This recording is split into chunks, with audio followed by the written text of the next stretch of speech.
ಜನರ ಆಶೀರ್ವಾದ ಪಡೆದು ಎಂಎಲ್ಎ ಆದವರನ್ನ ಸಂಪುಟದಿಂದ ಕೈಬಿಟ್ಟು ಎಂಎಲ್ಸಿಗಳಿಗೆ ಮಣೆ ಹಾಕಿದ ಯಾಕೆ? ಸಾಕಷ್ಟು ಕುತೂಹಲ ಕೆರಳಿಸ್ತಾ ಇದೆ. ಈ ಬಗ್ಗೆ ಒಂದು ಬ್ರೇಕಿಂಗ್ ಅಪ್ಡೇಟ್ ಆಗ್ತಾ ಇದೆ.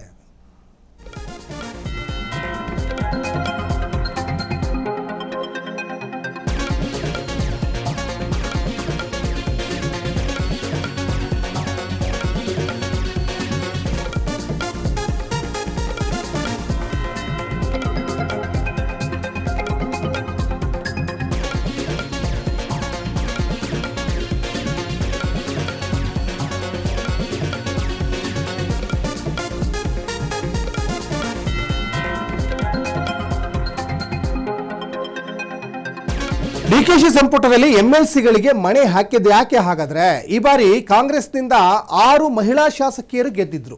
ಅವ್ರನ್ನೆಲ್ಲ ಈಗ ಕೈಬಿಟ್ಟು ಎಂಎಲ್ಸಿಗೆ ಈಗ ಮಣೆ ಹಾಕಿದ್ದಾರೆ. ಈ ಬಾರಿ ಕಾಂಗ್ರೆಸ್ನಿಂದ ಗೆದ್ದಿರುವಂತಹ 6 ಮಹಿಳಾ ಶಾಸಕರೇ ಇದ್ರು. ಆ 6 ಮಹಿಳಾ ಶಾಸಕರು ಇದ್ರೂ ಕೂಡ ಎಂಎಲ್ಸಿ ಗಾಯತ್ರಿ ಶಾಂತೇಗೌಡಗೆ ಮಣೆ ಹಾಕಿದ್ದು ಯಾಕೆ? ಲಕ್ಷ್ಮೀ ಹೆಬ್ಬಾಳ್ಕರ್, ಇನ್ನು ಕನಿಜ್ ಫಾತಿಮಾ, ನಯನ ಮೋಟಮ್ಮ, ರೂಪಕಲಾ ಇವರೆಲ್ಲರೂ ಕೂಡ ಅವರು ಶಾಸಕಿಯಾಗಿ ಸಹಜವಾಗಿ ಒಂದಿಷ್ಟು ಜನರ ಮನಸ್ಸಲ್ಲಿ ಒಂದಿಷ್ಟು ತನ್ನದೇ ಆದಂತಹ ಒಂದು ಕೆಲಸ ಕಾರ್ಯಗಳ ಮೂಲಕ ಅವರು ಗುರುತಿಸ್ಕೊಂಡಿದ್ರು. ಜೊತೆಗೆ ಈ ಬಾರಿ ಯಾರಿಗಾದ್ರೂ ಒಂದು ಅವಕಾಶ ಸಿಗ್ಬೋದು ಇಷ್ಟು ಜನರಲ್ಲಿ ಅಂತ ಒಂದು ಆಶಾ ಮನೋಭಾವನೆ ಅವರು ಕೂಡ ಇಟ್ಕೊಂಡಿದ್ರು, ಆ ಕ್ಷೇತ್ರದ ಜನ ಕೂಡ ಇಟ್ಕೊಂಡಿದ್ರು. ಈ 6 ಮಹಿಳಾ ಶಾಸಕರಿದ್ದರೂ ಕೂಡ ಎಂಎಲ್ಸಿಗೆ ಯಾಕೆ ಈಗ ಮಣೆ ಹಾಕಿದ್ರು? ಅದ್ರೂ ನೋಡಿ, ಈ ಗಾಯತ್ರಿ ಶಾಂತೇಗೌಡ ಮೊದಲ ಬಾರಿಗೆ ಗೆದ್ದು ಅದು ಪ್ರಾಣೇಶ್ ಅವರ ವಿರುದ್ಧವಾಗಿ ಅದು ಆ ಮತ ಎಣಿಕೆಗೆ ಸಂಬಂಧಪಟ್ಟ ಹಾಗೆ ಒಂದಿಷ್ಟು ಒಂದು ತಾಂತ್ರಿಕವಾಗಿ ದೋಷ ಆಗಿ ಒಂದು 2-3 ಮತಗಳಲ್ಲಿ ಒಂದಿಷ್ಟು ಬದಲಾವಣೆಯಾಗಿ ಅವ್ರು ಗೆದ್ದು ಮೊನ್ನೆ ಅಷ್ಟೇ ವಿಧಾನ ಪರಿಷತ್ತು ಸೇರ್ಪಡೆ ಆಗಿದ್ರು. ಅದಾದ ಮೇಲೆ ಇಮಿಡಿಯೇಟ್ ಆಗಿ ಅವರಿಗೆ ಸಚಿವ ಸ್ಥಾನ ಸಿಗ್ತದೆ ಅಂದಾಗ ಸಾಕಷ್ಟು ಇದಕ್ಕೆ ಅಚ್ಚರಿ ಪಡಲೇಬೇಕಾದಂಥ ವಿಚಾರ. ಇನ್ ಕೇಸ್ ಎಲ್ಲಾದರೂ ಈ ಶಾಸಕಿಯರು ಇಲ್ಲದೆ ಇದ್ದಿದ್ರೆ, ಮಹಿಳಾ ಕೋಟದಡಿ ಶಾಸಕಿಯರೇ ಇಲ್ಲದೆ ಇದ್ದಿದ್ರೆ, ಹೌದಪ್ಪ ಯಾರು ಶಾಸಕಿಯರು ಇರಲಿಲ್ಲ, ಹಾಗಾಗಿ ಗಾಯತ್ರಿ ಶಾಂತೇಗೌಡಗೆ ಒಂದು ಅವಕಾಶ ಕೊಟ್ಟಿದ್ದಾರೆ ಅಂತ ಹೇಳ್ಬೋದು. ಇಲ್ಲಿ ಭಾಳ ಮುಖ್ಯವಾಗಿ ಸಿದ್ದರಾಮಯ್ಯನವರ ಸಂಪುಟದಲ್ಲಿ ಸಚಿವೆ ಆದಂತಹ ಲಕ್ಷ್ಮೀ ಹೆಬ್ಬಾಳ್ಕರ್ ಇದ್ದರು. ಅದಾದಮೇಲೆ ಕನಿಜ್ ಫಾತಿಮಾ ಇದ್ದರು. ಮೂಡಿಗೆರೆ ಕ್ಷೇತ್ರದ ಶಾಸಕಿ ಮೋಟಮ್ಮ ಅವರ ಮಗಳು ನಯನ ಮೋಟಮ್ಮ ಇದ್ದರು. ಇನ್ನು ರೂಪಕಲಾ, ಹೀಗೆ ಸಾಕಷ್ಟು ಜನ ಎಂಎಲ್ಎಗಳಿದ್ದರು. ಮಹಿಳಾ ಕೋಟದಡಿ ಅವಕಾಶ ಕೊಡ್ಬೋದಾಗಿತ್ತು. ಆದರೆ ಗಾಯತ್ರಿ ಶಾಂತೇಗೌಡಗೆ ಅವಕಾಶ ಕೊಟ್ಟಿದ್ದು ಸಾಕಷ್ಟು ಅಚ್ಚರಿ. ಇದು ನೂತನ ಸಚಿವರ ಪಟ್ಟಿಯನ್ನು ಗಮನಿಸ್ತಾ ಇದ್ದೀರಾ. PM ನರೇಂದ್ರ ಸ್ವಾಮಿ, ಶಿವರಾಜ್ ತಂಗಡಗಿ, ರುದ್ರಪ್ಪ ಲಮಾಣಿ ಇವರೆಲ್ಲ ಒಂದಿಷ್ಟು ನಿರೀಕ್ಷೆಯನ್ನು ಇಟ್ಕೊಂಡಿದ್ರು. ಆದರೆ PM ನರೇಂದ್ರ ಸ್ವಾಮಿಗೆ ಅವಕಾಶ ಸಿಗುತ್ತೆ ಅನ್ನುವಂಥದ್ದು ಸಾಕಷ್ಟು ಕುತೂಹಲ ಇದು. ಅವರಿಗೆ ಈಗ ಅಚ್ಚರಿಯ ಒಂದು ಸ್ಥಾನ ಅಂತಲೇ ಹೇಳ್ಬೋದು. ಇನ್ನು ಶಿವರಾಜ್ ತಂಗಡಗಿ ಈ ಹಿಂದೆ ಸಿದ್ದರಾಮಯ್ಯನವರ ಸಂಪುಟದಲ್ಲಿ ಅವರಿಗೆ ಅವಕಾಶ ಸಿಕ್ಕಿತ್ತು, ಮತ್ತೆ ಸಿಗುವ ನಿರೀಕ್ಷೆಯನ್ನು ಅವರು ಕೂಡ ಇಟ್ಕೊಂಡಿದ್ರು. ರುದ್ರಪ್ಪ ಲಮಾಣಿಯವರು ಕೂಡ ಸಾಕಷ್ಟು ಪೈಪೋಟಿಯನ್ನು ಮಾಡಿದರು.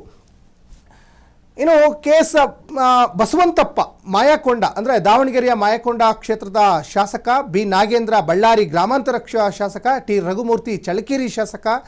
ಇನ್ನು KS ಬಸವಂತಪ್ಪಗೆ ಸಿಗುತ್ತೆ ಅನ್ನುವಂಥ ನಿರೀಕ್ಷೆ ಇರಲಿಲ್ಲ. ಜೊತೆಗೆ ಜಮೀರ್ ಅಹಮದ್ ಖಾನ್, ರಿಜ್ವಾನ್ ಅರ್ಷದ್, ಸಂತೋಷ್ ಲಾಡ್, ಇದರಲ್ಲಿ ಜಮೀರ್ನ ಸಂಪುಟದಿಂದ ಕೈ ಬಿಡ್ಬೋದು ಅನ್ನುವಂಥ ಲೆಕ್ಕಾಚಾರ ನಡೀತಾ ಇತ್ತು. ರಿಜ್ವಾನ್ ಅರ್ಷದ್ ಸಂಪುಟಕ್ಕೆ ಸೇರುವಂಥ ನಿರೀಕ್ಷೆಗಳು ಮೊದಲೇ ಒಂದು ಕ್ಯೂರಿಯಾಸಿಟಿ ಹುಟ್ಟು ಹಾಕಿದ್ರು. ಜಮೀರ್ ಅಹಮದ್ ಖಾನ್ ಬೆಂಬಲಿಗರು ಸಾಕಷ್ಟು ಹೋರಾಟವನ್ನು ಮಾಡಿದ್ರು. ಯಾಕಂದರೆ ಅವರು ಸಿದ್ದರಾಮಯ್ಯನವರ ಸಂಪುಟದಲ್ಲೂ ವಸತಿ ಸಚಿವರಾಗಿದ್ರಲ್ವ, ಒಂದಿಷ್ಟು ನಿರೀಕ್ಷೆ ಸಹಜವಾಗಿತ್ತು. ಎಲ್ಲ ಒಂದು ಕಡೆ ಹೈಕಮಾಂಡ್ ಕೆಂಗಣ್ಣಿ ಗುರಿಯಾಗಿದ್ದರು ಆ ದಾವಣಗೆರೆ ಬೈ ಎಲೆಕ್ಷನ್ ಒಂದು ಆಡಿಯೋ ವಿಚಾರದಲ್ಲಿ. ಸಂತೋಷ್ ಲಾಡ್ ಅವರು ಸಿದ್ದರಾಮಯ್ಯನವರ ಸಂಪುಟದಲ್ಲೂ ಕಾರ್ಮಿಕ ಸಚಿವ ಆಗಿದ್ದರು. ಮರಾಠಿ ಸಮುದಾಯದವರು, 3 ಬಾರಿ ಗೆದ್ದಂಥವರು. ಇನ್ನು ಮಧು ಬಂಗಾರಪ್ಪ ಪ್ರಾಥಮಿಕ ಮತ್ತು ಪ್ರೌಢಶಿಕ್ಷಣ ಸಚಿವರಾಗಿದ್ದರು ಸಿದ್ದರಾಮಯ್ಯನವರ ಸಂಪುಟದಲ್ಲಿ. C ಪುಟ್ಟರಂಗ ಶೆಟ್ಟಿ ಚಾಮರಾಜನಗರ, ಈ ಬಾರಿ ಅವರು ನಿರೀಕ್ಷೆಯನ್ನು ಇಟ್ಕೊಂಡಿದ್ರು. ಒಂದಿಷ್ಟು ಮಾಧ್ಯಮದ ಮುಂದೆನೂ ಕೂಡ ಬಂದು ಹೇಳ್ತಾ ಇದ್ರು ನಮ್ಗೆ ಅವಕಾಶ ಸಿಗ್ಬೋದು ಅಂತ. ಮಂಕಾಳ ವೈದ್ಯ ಆಲ್ರೆಡಿ ಆ ಲಿಸ್ಟಲ್ಲಿ ಹೆಸರಿದೆ, ಅವ್ರನ್ನೀಗ ಲಿಸ್ಟಿಂದ ಕೈ ಬಿಟ್ಟು SS ಮಲ್ಲಿಕಾರ್ಜುನ್ ಹೆಸರನ್ನು ಸೇರ್ಪಡೆ ಮಾಡಿರೋದು ಸಾಕಷ್ಟು ಅಚ್ಚರಿ ಆಗ್ತಾ ಇದೆ. ಅಜಯ್ ಸಿಂಗ್ ಇವರು ಭಾಳ ನಿರೀಕ್ಷೆಯನ್ನು ಇಟ್ಕೊಂಡಿದ್ರು, ನಂಗೆ ಅವಕಾಶ ಕೊಡಲೇಬೇಕು ಅಂತ ಪಟ್ಟಿಟ್ಕೊಂಡಿದ್ರು. ಚೆಲುವರಾಯಸ್ವಾಮಿ ಕೃಷಿ ಮಂತ್ರಿ ಆಗಿದ್ದರು ಸಿದ್ದರಾಮಯ್ಯನವರ ಸಂಪುಟದಲ್ಲಿ. ಅಗೇನ್ ಈಗ ಅವರಿಗೆ ಮಂತ್ರಿ ಸ್ಥಾನ ಒದಗಿ ಬಂದಿದೆ. ಇನ್ನು KM ಶಿವಲಿಂಗೇಗೌಡರು ಅರಸೀಕೆರೆಯ ಶಾಸಕರು, ಜೊತೆಗೆ JDSನಿಂದ ಕೊನೆ ಚುನಾವಣೆ ಸಂದರ್ಭದಲ್ಲಿ ಕಾಂಗ್ರೆಸ್ಸಿಗೆ ಬಂದಂಥವರು. ಇನ್ನು HC ಬಾಲಕೃಷ್ಣ ಇವರು 5 ಬಾರಿ ಗೆದ್ದಂಥವರು, ಕಾಂಗ್ರೆಸ್ನ ಅತ್ಯಂತ ಹಿರಿಯ ಶಾಸಕ, ಸಿದ್ದರಾಮಯ್ಯನವರ ಒಂದು DK ಶಿವಕುಮಾರ್ ಅವರ ಅತ್ಯಾಪ್ತದಲ್ಲಿ ಗುರುತಿಸ್ಕೊಂಡಂಥವರು. ಇನ್ನು ಗಾಯತ್ರಿ ಶಾಂತೇಗೌಡ ಈಗಾಗಲೇ ಹೇಳ್ದಂಗೆ ಭಾಳ ಅಚ್ಚರಿ ಮೂಡಿಸ್ತಾ ಇರುವಂಥದ್ದು, MLAಗಳನ್ನು ಬಿಟ್ಟು ಈಗ MLCಗೆ ಮಣೆ ಹಾಕಿರುವಂಥದ್ದು. ಜೊತೆಗೆ ಬಸವರಾಜ ರಾಯರೆಡ್ಡಿ ಅವರು ಸಿದ್ದರಾಮಯ್ಯನವರ ಅತ್ಯಾಪ್ತ ವಲಯದಲ್ಲಿ ಗುರುತಿಸ್ಕೊಂಡಿದ್ದಂಥವರು. ಸಿದ್ದರಾಮಯ್ಯನವರಿಗೆ ಸಾಕಷ್ಟು ಸಲಹೆ ಸೂಚನೆಗಳನ್ನು ಕೊಡ್ತಾ ಇದ್ದಂಥವರು. ಇನ್ನು ವಿಜಯಾನಂದ ಕಾಶ್ಯಪ್ನವರು ಪಂಚಮಸಾಲಿ ಸಮುದಾಯಕ್ಕೆ ಸಂಬಂಧಪಟ್ಟಂಥವರು, ಜೊತೆಗೆ ಸಾಕಷ್ಟು ಪೈಪೋಟಿಯನ್ನು ಮಾಡ್ತಾ ಇದ್ರು. ಲಕ್ಷ್ಮಣ್ ಸವದಿ ಕೂಡ ಬಿ ಜೆ ಪಿಯಿಂದನೇ ಬಂದಿದ್ದು. ಅವರು ಬಿ ಜೆ ಪಿಲಿದ್ದಾಗ MLC ಆಗಿದ್ದರು, ಅದಕ್ಕಿಂತ ಮುಂಚೆ DCM ಆಗಿದ್ದರು. ಅವರಿಗೊಂದಿಷ್ಟು ಆಮಿಷಗಳನ್ನು ಒಡ್ಡಿ ಕಾಂಗ್ರೆಸ್ ಕೊನೆ ಚುನಾವಣೆ ಸಂದರ್ಭದಲ್ಲಿ ಕರ್ಕೊಂಡು ಬಂದಿದ್ದರು. ಹಾಗಾಗಿ ನಿರೀಕ್ಷೆಯಂತೆ ಅವರಿಗೆ ಅವಕಾಶ ಸಿಕ್ಕಿದೆ. ಈಗ ಪಿ ನರೇಂದ್ರ ಸ್ವಾಮಿ, ಶಿವರಾಜ್ ತಂಗಡಗಿ, ರುದ್ರಪ್ಪ ಲಮಾಣಿ ಇವರೆಲ್ಲರೂ ಕೂಡ ಒಂದಿಷ್ಟು ನಿರೀಕ್ಷೆಯನ್ನು ಇಟ್ಕೊಂಡಿದ್ರು. ಆದರೆ ನರೇಂದ್ರ ಸ್ವಾಮಿಗೆ ಅವಕಾಶ ಸಿಗುತ್ತಾ ಇಲ್ವಾ ಅನ್ನೋಂಥದ್ದು ಒಂದಿಷ್ಟು ಅನುಮಾನಗಳಿತ್ತು.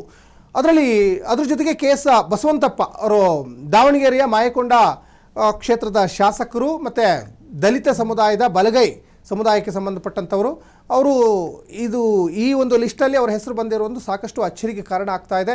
ಇನ್ನು ಜಮೀರ್ ಅಹಮದ್ ಖಾನ್ ಅವರು ಕೂಡ ಈಗ ಸಾಕಷ್ಟು ಅಚ್ಚರಿಯನ್ನು ಮೂಡಿಸಿದ್ರು. ಅವರ ಬೆಂಬಲಿಗರು ಹೋರಾಟಗಳನ್ನು ಮಾಡಿದರು. ಇನ್ನು ಮಧು ಬಂಗಾರಪ್ಪ ಅವರು ಸೇರ್ಪಡೆ ಆಗುವಂಥ ನಿರೀಕ್ಷೆ ಇತ್ತು. ಪುಟ್ಟರಂಗ ಶೆಟ್ಟಿ ಅವರಿಗೆ ಒಂದು ಅವಕಾಶ ಸಿಕ್ಕಿದೆ. ಚಾಮರಾಜನಗರ ಕ್ಷೇತ್ರದ ಶಾಸಕ ಅವರು. ಅಜಯ್ ಸಿಂಗ್, ಮಲ್ಲಿಕಾರ್ಜುನ್ ಖರ್ಗೆ ಅವರ ಅತ್ಯಾಪ್ತ ಧರ್ಮಸಿಂಗ್ ಅವರ ಪುತ್ರ ಅಜಯ್ ಸಿಂಗ್ ಅವರಿಗೂ ಒಂದು ಅವಕಾಶ ಸಿಕ್ಕಿದೆ. ಯಾಕಂದರೆ 3 ಬಾರಿ ಗೆದ್ದಂಥವ್ರು ಅವರು. ಹೀಗೆ ಸಾಕಷ್ಟು ಜನ ನಿರೀಕ್ಷೆ ಇಟ್ಟಂಥವರ ಹೆಸರು ಈಗ ಲಿಸ್ಟಲ್ಲಿದೆ. ಕೆಲವರ ನಿರೀಕ್ಷೆ ಇದ್ದವರ ಹೆಸರು ಕೈ ಬಿಟ್ಟಿದ್ದಾರೆ.